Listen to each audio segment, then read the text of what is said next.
एक खास कविता सुनाता हूँ। कविता का शीर्षक है क्या हमारे पूर्वज बंदर थे। डार्विन का सिद्धांत आपने पढ़ा होगा। मैंने कुछ लोगों से प्रश्न किए हैं और जो उत्तर मिले हैं वैसे के वैसे उत्तर आपके सामने रख रहा हूँ। हास्य और व्यंग की मिलीजुली रचना, क्या हमारे पूर्वज बंदर थे। घर में पाते ही एकांत मैं रटने लगा डार्विन का सिद्धांत।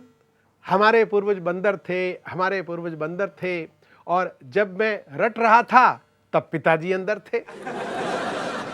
वे आए और चिल्लाए, ये क्या बकता है, पूर्वजों को बंदर कहता है। सोचा था पढ़ेगा लिखेगा, बाप दादों का नाम रोशन करेगा। नाम रोशन करना तो रहा दूर, उल्टे बता रहा उनको लंगूर। पिताजी ने खींच के एक हाथ दिया। मैंने डार्विन साहब को याद किया कि आप तो मर गए, मेरी जान को मुसीबत कर गए। बंदर को पूर्वज मानूं तो घर में पिटाई, और न मानूं तो स्कूल में धुलाई।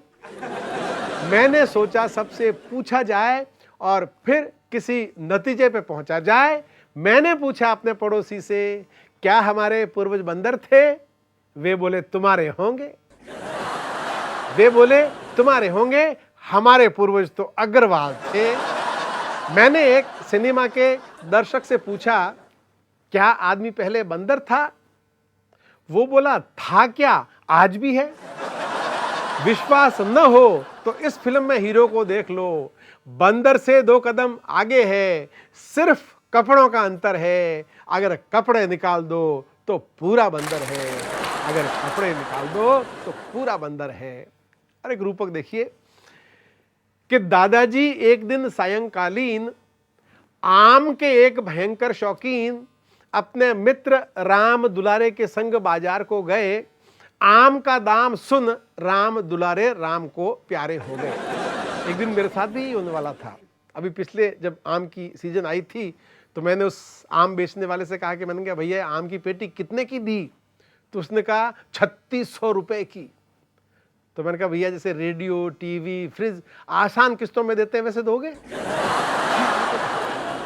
तो दादाजी एक दिन सायंकालीन आम के एक भयंकर शौकीन अपने मित्र राम दुलारे के संग बाजार को गए। आम का दाम सुन राम दुलारे राम को प्यारे हो गए। दादाजी मुंह लटकाए घर वापस आए। मैंने दादाजी से पूछा, क्या आदमी पहले बंदर था। दादाजी बोले रोते रोते, काश हम आज भी बंदर होते तो राम दुलारे यूं नहीं मरता। किसी पेड़ पर चढ़ता, जी भर के आम चूसता, न बाजार जाता न भाव पूछता। अगर बंदर होता तो राम दुलारे यूं नहीं मरता, अगर बंदर होता। और एक रंग का तेवर देखिए कि मैंने एक मदारी से पूछा, क्या आदमी पहले बंदर था। वो बोला, देख भैये, हम आदमियों को बंदर से मुकाबला नहीं करना चाहिए। कहां आदमी कहां बंदर, आदमी की आज क्या है कदर। मैं जग बीती नहीं आप बीती सुना रहा हूं, अपने घर की बात बता रहा हूं। मेरे एक बंदर जैसा बेटा है और एक ये बेटे जैसा बंदर। मैंने इसे नचा नचा कर उसे पढ़ाया लिखाया, एमए पास कराया। 3 साल हो गए, वो आज भी नौकरी के लिए मारा मारा फिरता है। और ऐसे में ये बंदर मेरे पूरे परिवार का पेट भरता है। ये हम आदमियों को बंदर से मुकाबला नहीं करना चाहिए। और इस कविता का अंतिम बंद, मेरा सबसे प्रिय बंद। अंत में मैंने पूछा ओशो रजनीश से। मैंने उनको बहुत पढ़ा है और जिसने भी उनको पढ़ा होगा वो जानता होगा कि उस आदमी के तर्क का कोई जवाब नहीं था। उस संत की तरफ से जो पंक्तियां बनी हैं आपको समर्पित कर रहा हूं। अंत में मैंने पूछा ओशो रजनीश से, क्या हमारे पूर्वज बंदर थे।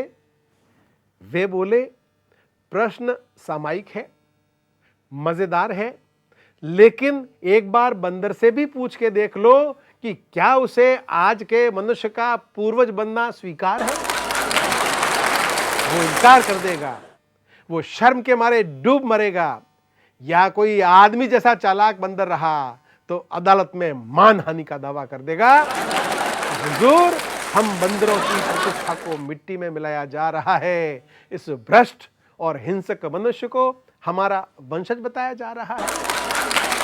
मनुष्य होना एक दुर्लभ घटना है, मनुष्य अभी मनुष्य नहीं बना है। और अंतिम पंक्तियां, हर एक की बात ने मन को छुआ, उत्तर तो नहीं मिला पर एक प्रश्न और उठ खड़ा हुआ। अब मैं ये नहीं पूछता कि क्या आदमी पहले बंदर था, वो प्रश्न खड़ा है वहीं का वहीं। आजकल मैं पूछता हूं, आदमी भी आदमी है कि नहीं? आदमी भी आदमी है कि नहीं?